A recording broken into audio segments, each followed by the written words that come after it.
Welcome everyone. We'll just wait for everyone to join and then we'll get started.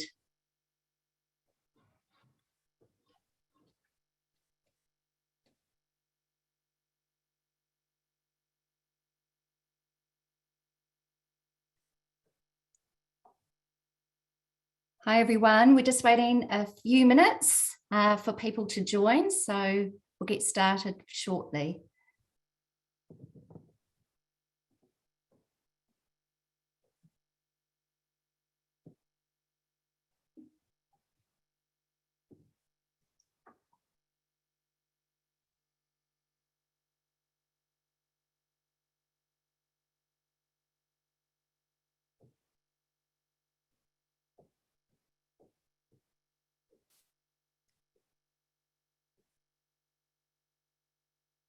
And we'll just wait a few more seconds for more people to join and then we'll get going. I can see the numbers going up, so that's good.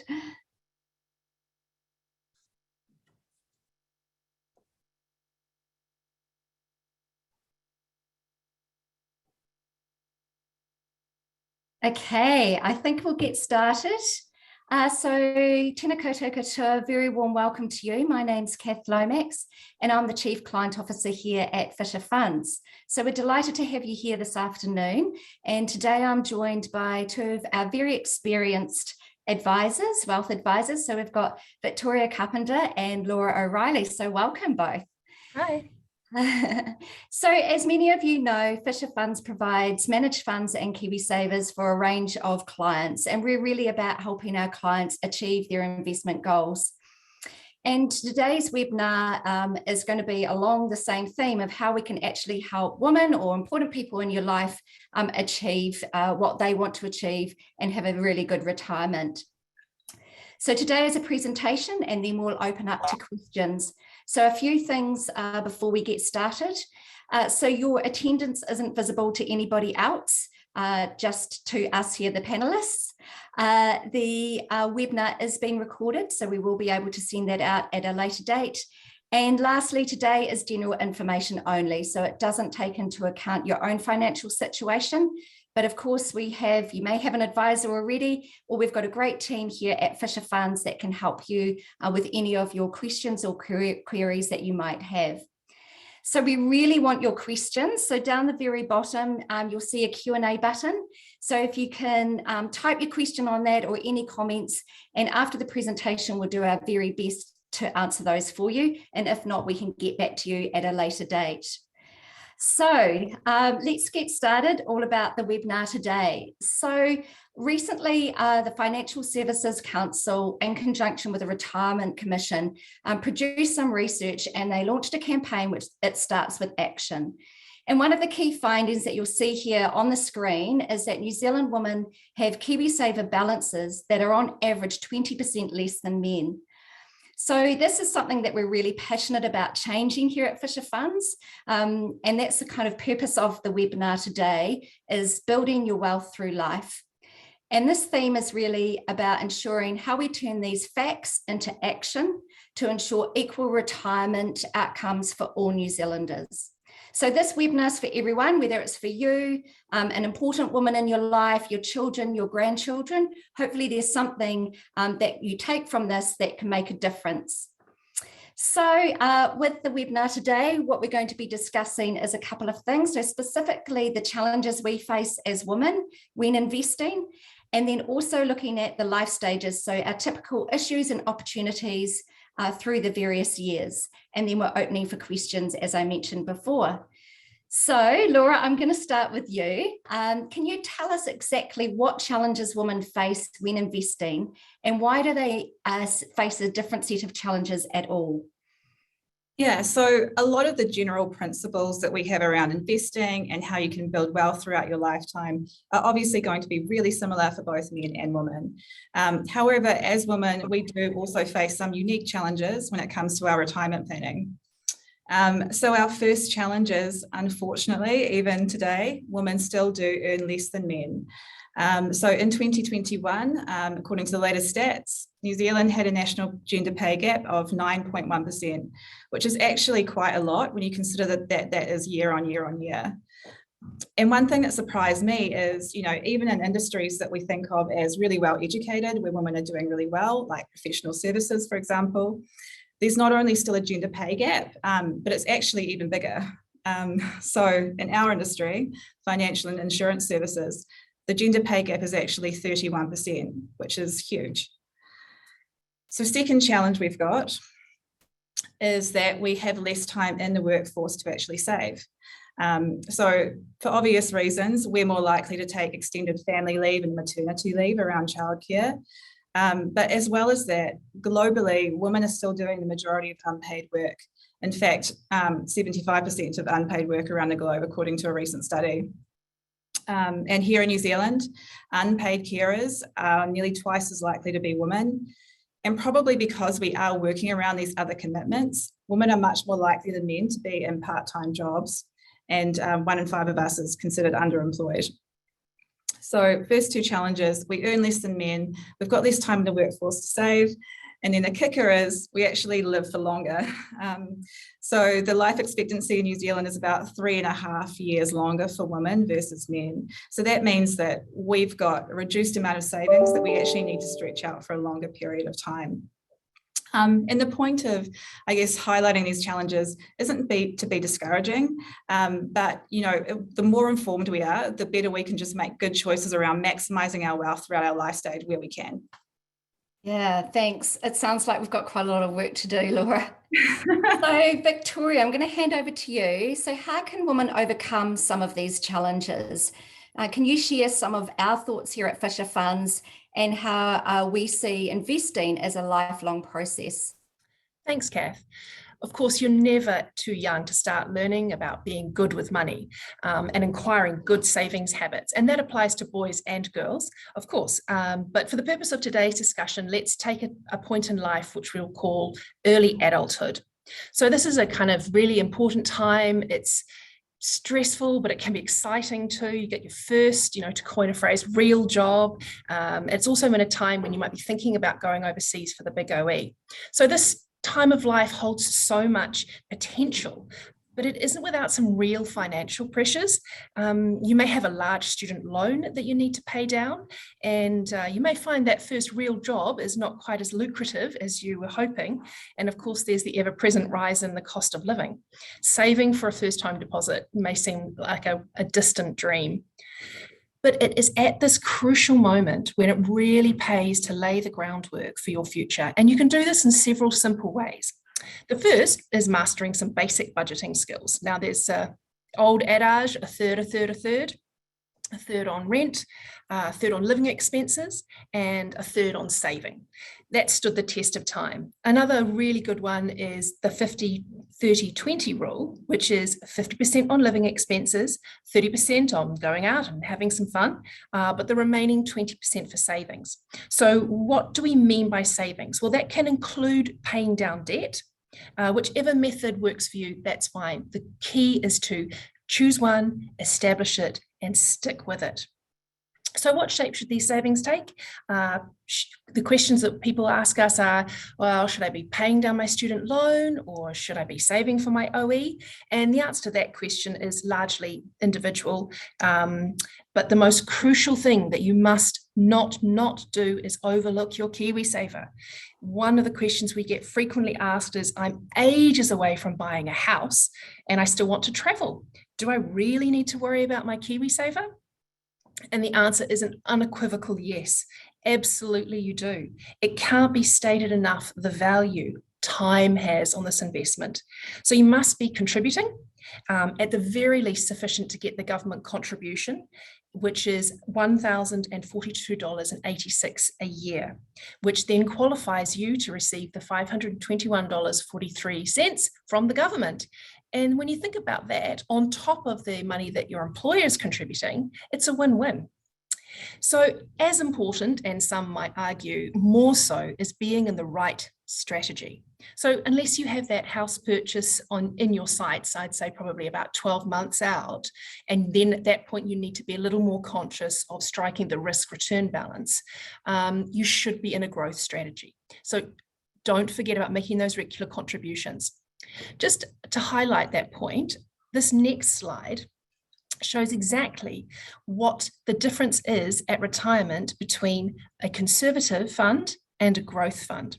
So we've based this slide on somebody working full-time starting at 23 years old on a salary of around 35,000 until they retire at 65, having made contributions of 3.5% throughout their working life. We've also assumed they get an annual pay rise of 3.5%. We've assumed that they make the 3% contributions, and that also we've factored in the government contribution as well, and their employer contribution, and of course we've had to factor in inflation, which is we've done it at 2%, which in the current environment seems a little low, but it probably evens out over time. So the key takeaway here is the difference between those two bars. So the one on the left is the conservative fund, and the one on the right is the growth fund. And the difference in those two balances, 51.5% higher at retirement. There's an old investment adage, that compounding interest is the eighth wonder of the world. Well, as far as this investment's concerned, the same applies to compounding growth. It's pretty astounding, the difference, isn't it, Laura? But of course, priorities do change. And so the next stage of life, when you reach your 30s, you have a whole different set of challenges to face. Yeah, exactly. So there's a lot of exciting things happening in your 20s, but moving into their 30s often sees women hitting all sorts of other exciting milestones, including things like potentially buying property for the first time, career progression, and maybe even starting a family. So all of these are milestones that can really prompt us to engage more deeply with our investing plans. And buying a first home especially is where we'll start to see all of that important thought that Victoria was talking about when it comes to being in the right KiwiSaver start to pay off when we take out money for that first home. While women in this stage are often seeing their salaries increase, we're often noticing that their financial stresses are piling up at the same time, from the cost of things like having children, paying off the student loan debt, and even buying and paying off that first home. So for people in this life stage, optimising their KiwiSaver really remains their key opportunity. Your goals might have changed from when you first opened your KiwiSaver, so it's really important to make sure that you remain in the right type of risk profile for where you're at. For example, as Victoria mentioned, if you'd been looking to buy a home in the near term, you may have switched to a more conservative type of fund. And that's because when you're in a more trying to use your money within the next few years, you obviously have less ability to weather the ups and downs that we see in the stock market. The best way to make sure that you're in the right type of fund for where you're at is to speak to your advisor. Of course, if you've been contributing the minimum amount to your KiwiSaver for at least 3 years, you know that you can withdraw the majority of it for that first home deposit. However, once you do this is another trigger point to review and reset your KiwiSaver and make sure that it's set up for the long term. In most cases, you're not going to be able to take out any more money from your KiwiSaver until you're 65. So it's important not to miss out on that potential for long-term growth if you had changed to a more conservative type of fund while you were planning to buy a home. Of course, once you have bought a home, retirement might seem like a really distant prospect, but the impact of making even those minimum contributions over such a long-term KiwiSaver plan can be really significant when you've still got potentially 20 or 30 years until your retirement. Especially for women once they're on maternity leave, it can be tough to keep up your contributions, but we'd encourage you to at least make those minimum contributions that you need to get free money from the member tax credit while you are on leave.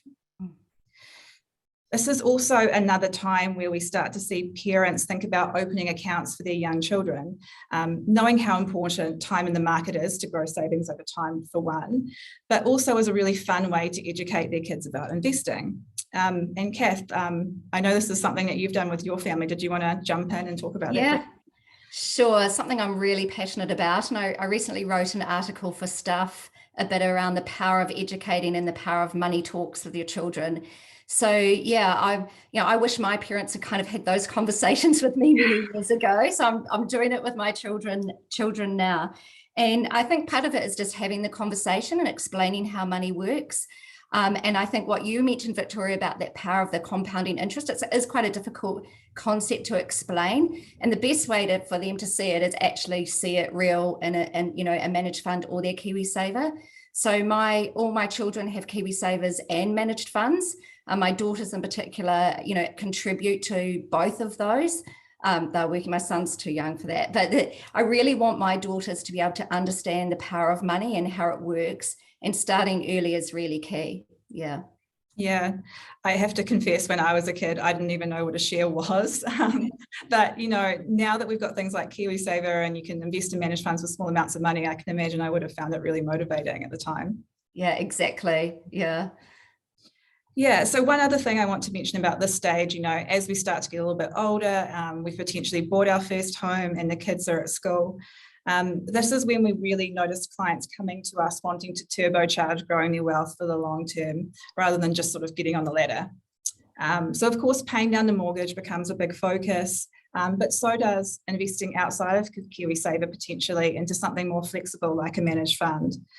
So managed funds are really good for people who like the idea of investing into something that's professionally managed and well diversified across a certain strategy, kind of like KiwiSaver, but who want to be able to easily add or withdraw money over time as they need to. And yeah, we find this just gives people a little bit more comfort around investing extra cash savings over time, knowing that they're not just locked in until retirement. So a typical kind of question that we get from women in this stage is, I've already got a savings account. Should I really be thinking about investing in shares or managed funds when it's so much more risky? So what we've got here is, a chart to help me explain this. The answer is, potentially a little bit surprising to some people, but cash over the long term isn't necessarily going to help you maintain the purchasing power. And that's thanks to something that is very topical at the moment called inflation. So this blue line down the bottom, that shows what would have happened if you'd taken $1,000, just put it in a cupboard or something 20 years ago. It's actually almost halved in its real purchasing power value. That green line is what would have happened if you'd invested in term deposits. So maybe it's maintained its real value, but it hasn't actually grown. And then that sort of intimidating looking jagged lighter blue line at the top is what would have happened if you'd invested in New Zealand shares. And you can see that it's a lot more volatile. There's some big peaks and troughs there. Noticeably, there's a big dip in the GFC in 2008. And then unfortunately, there's another one this year. But what you've seen is that if you just held on for the long term, that $1,000 has not just maintained its value, but it's actually grown in value over time, even despite the fact that there's been all those stock market corrections. So what we're saying here is not that, you don't need to set aside money into cash. Of course, cash is always going to be an important part of your strategy. But what we are saying is that when you're thinking super long term, you really do need to consider ways that you can invest in growth type assets so that you can actually grow the value of your capital over time and not just tread water. So Vic, do you want to talk us through the next stage? Yeah, so what I like to call the next stage is mission retire. So for many of us who would prefer to think that aging is something that's not going to happen to them, it can be quite a critical wake-up call to hit 50 and realize that retirement is actually not that far away. So the important thing to remember here is 15 years is still a long time frame as far as investing is concerned. So certainly we would say you can maintain a growth strategy at that point in time. I guess the thing to remember here is that it's probably the point at which you can really take the bull by the horns in terms of building your wealth for retirement, because you're probably likely to be at the pinnacle of your earning capability. And something to strongly think about here is maybe increasing those KiwiSaver contributions. It's also a time when mortgage debt has or is close to being fully paid down. And indeed, property ownership may extend beyond the family home. Perhaps there's a batch or an investment property as well. So these are fairly large ticket items. And the challenge that arises here is there may not have been much that's been saved beyond those property assets. So a frequent issue here comes up, wanting to help children into their home, thinking about the future. This time of life can also raise other stellar wealth building opportunities. There might be an inheritance. There could be the profit on downsizing the family home or selling a business. So we often get clients in those situations coming to us and saying, what's the right thing to do with a lump sum? How do we invest that? And of course, the two options there are either to put it onto the KiwiSaver or to consider investing in a managed fund. So I think without wanting to be a doomsayer, it is important to acknowledge that the reality is relationships do break down, and KiwiSaver is an individual investment, and as such, it could be the right place for you to invest a lump sum for an inheritance, say, because you know that the airplane safety briefing where they tell you to put your own mask on first? Well, I like to think of KiwiSaver as being a little bit like that. It is your investment owned individually by you. No one else can do that for you to build up your investment nest egg. So a question that we often get asked at this stage of life is, I'm comfortable with investing in property, but isn't investing in shares really risky? I can't afford to lose all my money. And we know in theory that we need to diversify. You know, most of us in this age group, and I include myself here, haven't had a lot of experience in investing directly with platforms like Sharesies or Hatch or Kernel. So some of us might even be old enough to remember the 87 crash and to have very firmly etched in our minds, shares equals risk. The reality is that is just too simplistic a conclusion. The real risk to investors is not from any one asset class per se, but from not being sufficiently diversified. And so this screen that's in this slide that's in front of you now is going to, I'm using it to highlight another one of my favorite investment adages: don't put all your eggs in one basket. So spreading your eggs across different baskets is definitely the way that you can help survive the different market cycles. So each one of these asset classes that you're looking at here in this table goes through different market cycles, and they don't all do it at the same time. So this slide shows you the great importance of diversification, because where you see a green highlighted square, that's the top performer for the year. And where you see the red highlighted square, that's the bottom performer for the year across those different asset classes. So you can see that there's no pattern here. This is the red and the greens, they're interspersed. Some years it's New Zealand equities are the winner, some years it's international or Australia, some years it's property, and some years, like this year, it's cash. So the key here is that as investors, we're looking for that sweet spot, the one that's neither consistently the top runner or consistently the bottom runner, but to actually diversify across all of those different asset classes means that you can ride the wave of those different business cycles, because that's what diversification gives you. It assists you to generate long run returns and then weather the ups and downs. So again, another win-win.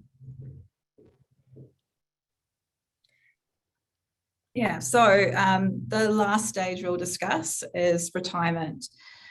So increasingly, we're seeing women work for longer part-time to help stretch out those funds for longer. But still, a huge focus of people in this age group for us is on supplementing their New Zealand super income with their retirement nest egg. So by this stage, a lot of women have been lucky enough to potentially receive an inheritance, or maybe to have downsized property, and that's enabled them to invest a more significant lump sum as their retirement nest egg. We often see clients try to sort of balance their desire to leave a legacy to their children with enjoying their retirement for as long as possible. So once you do reach 65, you can choose to leave your KiwiSaver funds to grow as they are, or you can withdraw them as and when you need to, or in one big lump sum. If you do have an investment portfolio outside of KiwiSaver, once you can withdraw it, given you can't get some of the same benefits once you're over 65, a lot of clients do just find it easier to consolidate all of their investments into one portfolio. But others are quite happy to remain invested across multiple buckets, and that's totally fine too. So the typical kind of question we're getting from clients at this stage, though, is how can they supplement their income throughout retirement, and how much are they going to be able to draw from their investments? And since retirement can last for decades, it is really important to make sure that that nest egg is invested in a way that it's going to be able to keep up its purchasing power for as long as possible. That means that a little bit of growth is still really important, and it might even be necessary to maintain the value of your capital while you're drawing income from your investments. So if you haven't had a chat with an advisor before, this is the stage where it's really important to have a chat with your advisor so that they can help you run some projections to figure out how much income you can take from your portfolio for the years to come based on your individual circumstances. So one important thing that we just wanted to highlight is that if you are looking ahead to what might happen throughout your retirement, you're likely going to need to look beyond term deposits to maintain the value of your retirement nest egg over time.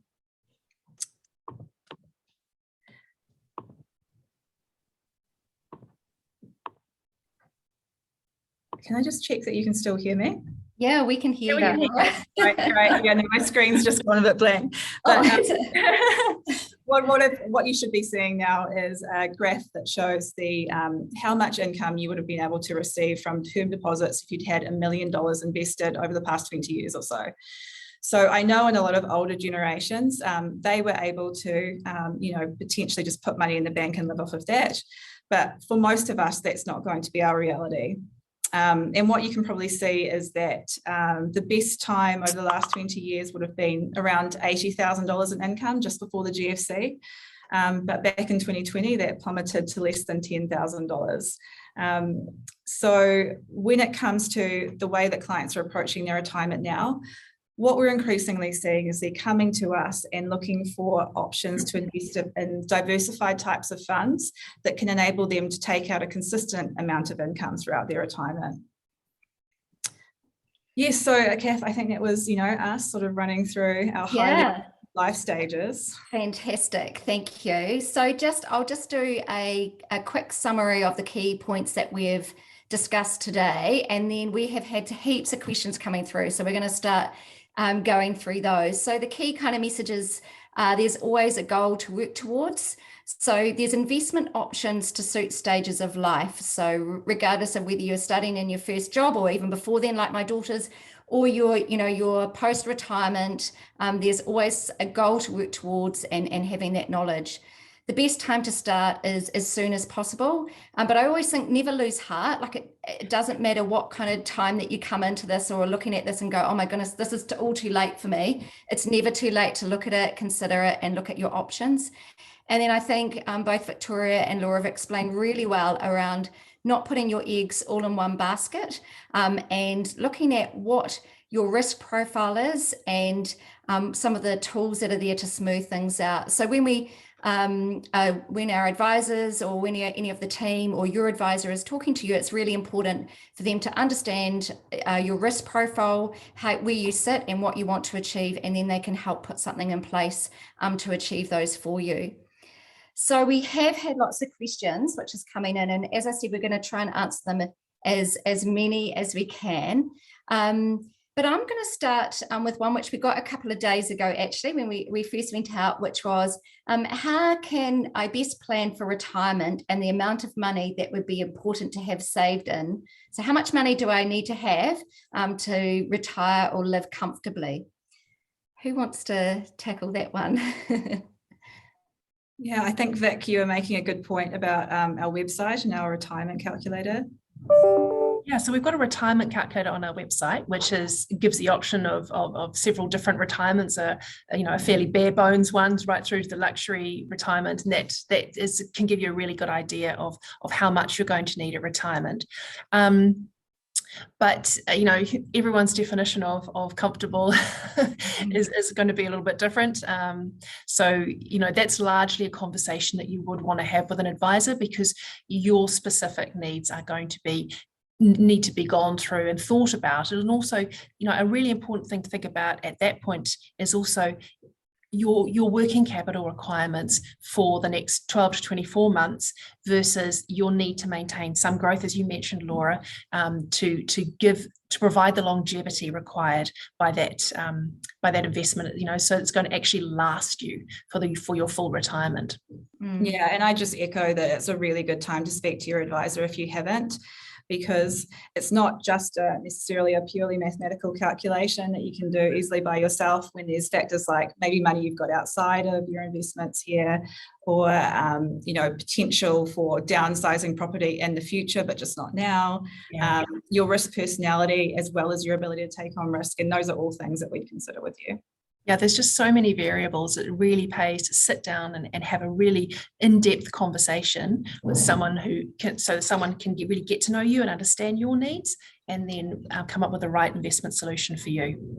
Yeah, and we've actually had a question here about Fisher Funds Advisor. So whether there's one assigned to you or whatever it is. So how we work, you may already have an advisor that's external to Fisher Funds or within Fisher Funds who you may know, but we also have a team here that can answer any of your queries as a Fisher Funds client, or if you're looking at investing your KiwiSaver or managed funds, there will always be someone here that's qualified to give you advice. And so I'm going to also, there's a few questions here that I really liked, that I know working in financial services, sometimes we are so used to assuming things. And so I just want to say no question is a silly question. A question is around when we talk about investing in shares, what does that mean? Is that what our KiwiSaver is? So do you one of you want to explain what we hold in our KiwiSaver, and maybe a little bit about how our investment team invest would be a good question. So our KiwiSaver funds are diversified funds. So harking back to my slide about diversification. So whether you're in a growth strategy, a conservative strategy, or a bespoke strategy that's a combination of the two, which will obviously be reflective of your time in the investment and also your risk profile, as Laura said, they are fully diversified funds. So that means they invest across all the different asset classes. And for Fisher Funds, that's New Zealand shares, Australian shares, international shares, predominantly UK and US, as well as our property and infrastructure fund and our income fund. And that is cash-like assets, bonds. They can be either treasury bonds or corporate bonds. So quite often companies raise money through a bond offer. So it's a great way for us to invest in companies that we like, where we haven't actually got their shares in the portfolio. So that's a glimpse of what those funds are invested in. And the degree of risk, as I alluded earlier, is something that you decide with your advisor, you elect with your advisor. The growth fund is 80% equities and 20% cash and cash-like assets, and the conservative fund is the inverse. So it's pretty easy to remember. One is the slightly more risk averse, one is the slightly more risk positive, but they are the reflection again of timeframes and risk profiles. Yeah, and there's also a calculator. You can go on and look at what your risk profile is online, and I know I've done that before and had a look and see where I am. And also if you're in a relationship, your partner can also do that. It's quite interesting to see where you sit. And for my daughters, actually, I've got one that's incredibly risk adverse. She doesn't want to lose any money, even though I say, well, by not doing that, you're going to lose money in the long term. And then my other one's a little bit more, she doesn't mind what happens. She's just really interested to see how she can grow her money in the most, the best way possible in the long term. So everyone is slightly different in terms of that. I think quite an important part of what we do as advisors as well is try and give people comfort around taking some risk in their with their funds and their portfolios, and just explaining how it all works so you get really comfortable with the type of risk that you're taking on. Yeah. And it's certainly been a year, hasn't it? Yeah. Yeah, all markets have had some challenges this year, but I guess it's that's part of good learning and understanding where our risk tolerance is as well. Yeah. So I'm going to keep going with some questions here. So I think this was covered slightly before, but perhaps it would be useful just to mention again. So I've turned 65. Do I take my away my KiwiSaver, or is it best to change it away or keep it in KiwiSaver? So I guess the key thing is to hark back to the very beginning of the presentation where Laura said, the life expectancy for women is around 85. So you've got to think about that KiwiSaver as having to go the distance for the next 20 years. And then if you look at Laura's other slide about cash, if you took all your KiwiSaver out now and put it into the bank and then tried to live off that cash, it's really going to be quite tricky for the banks to be able to keep pace with inflation and the rising cost of living, and your purchasing power over time will decrease. So the upshot of that is that yes, you should keep your investing in your KiwiSaver and take out what you need to provide you with a comfortable retirement, to add to the super, work out what you need, and start drawing down from it, absolutely, but maintain it as an investment, because with a 20-year time frame, that still makes you a long-term investor. You've got to get some growth out of that thing and make sure it's got the legs to go the distance. So again, perfect opportunity to have a chat with an advisor, talk them through your personal situation, where you're at, what your expectations are, make sure you're in the right strategy, and then work out what you're going to need to have the life that you want in retirement, and start working on withdrawing down that to provide you with your level of comfort. Yeah, in this world, retirement's not an end point when it comes to investing. It's really where a lot of people start to rely more on investing to enable them to stretch out that nest egg for as long as possible. So yeah, definitely, Victoria. Yeah. Exactly. We've got quite a few questions coming through around relationship property and what happens. I actually feel like that's a whole nother webinar that we probably need to get in a few extra experts with as well.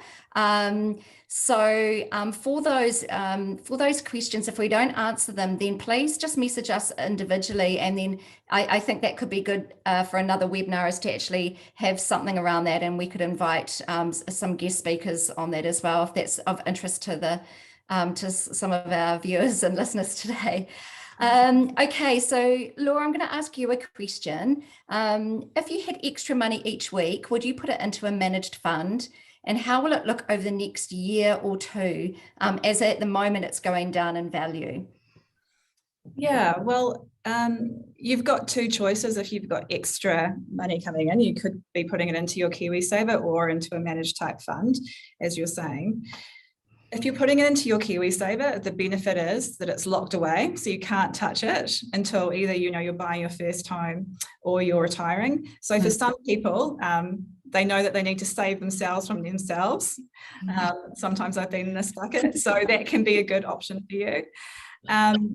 But for a lot of people, I think, as I touched on, they don't feel quite comfortable putting all of their extra money away into investments, knowing that that's cash that they might need to access for unexpected expenses.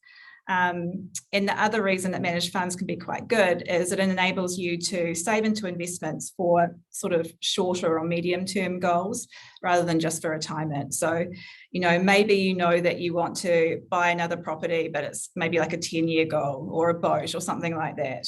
Then that would be a better option than putting into your KiwiSaver. In terms of what's going to happen over the next year. Come on, Laura, where's your crystal ball? Yeah, I would love to tell you exactly what's going to happen over the next year. But what I can say is that if you're someone that's able to put extra money aside, every week or every paycheck, you're employing unintentionally a strategy called dollar cost averaging, which means that even if markets are going down, you're buying more and more investments at lower prices. And a huge part of return over time is what your entry point actually was. So even if you invest a little bit of money while prices are still going down, the fact that you invested more cheaply than you could have last year is already going to give you a better starting point for the eventual recovery. And of course, past performance is no predictor of future performance, but what we can say historically is that markets have a 100% success rate of always recovering after stock market corrections and reaching new highs.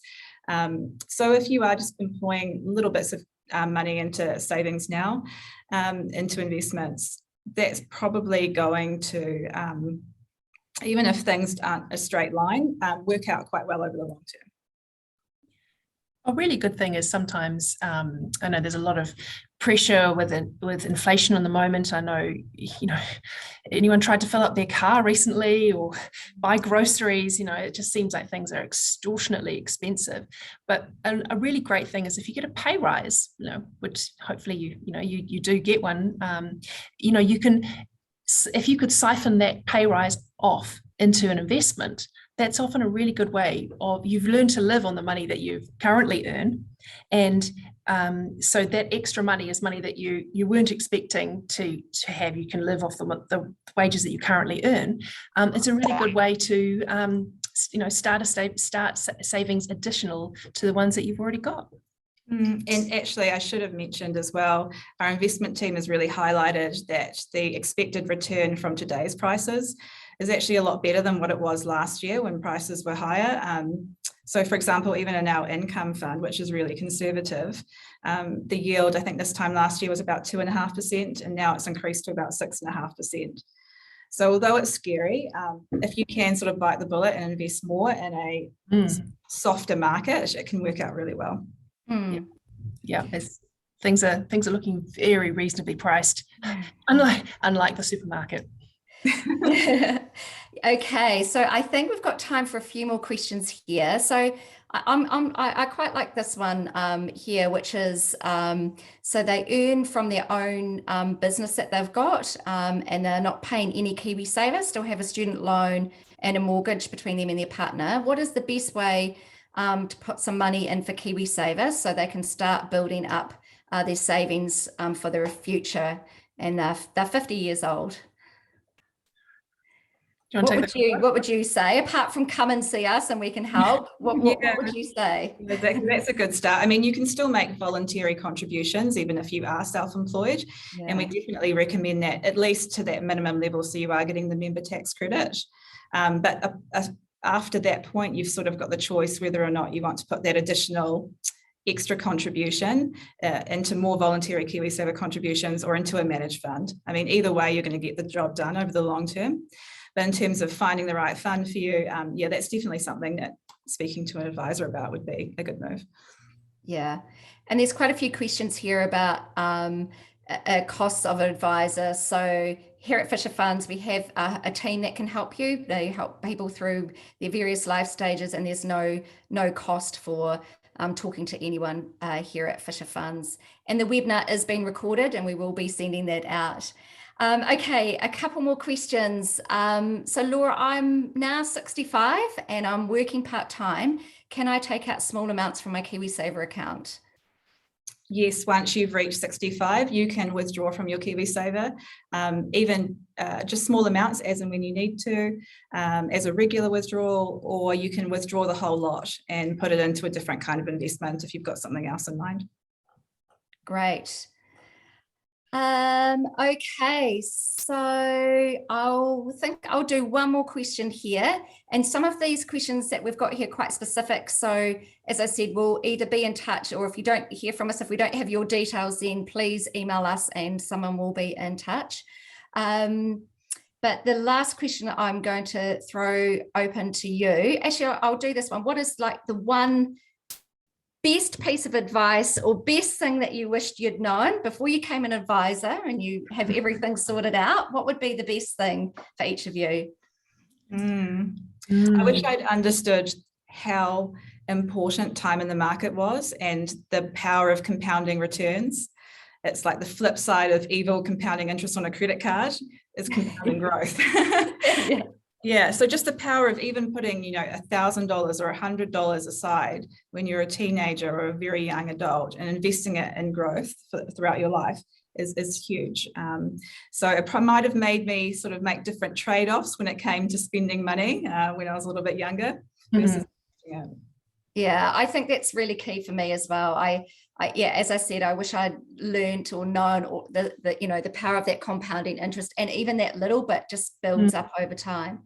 Yeah. Victoria, what about you? Oh, I definitely would be the contributions break that I took when I became a mum, and my daughter is now 11. So the money that I would have put into my KiwiSaver would have had 11 years growth on it now.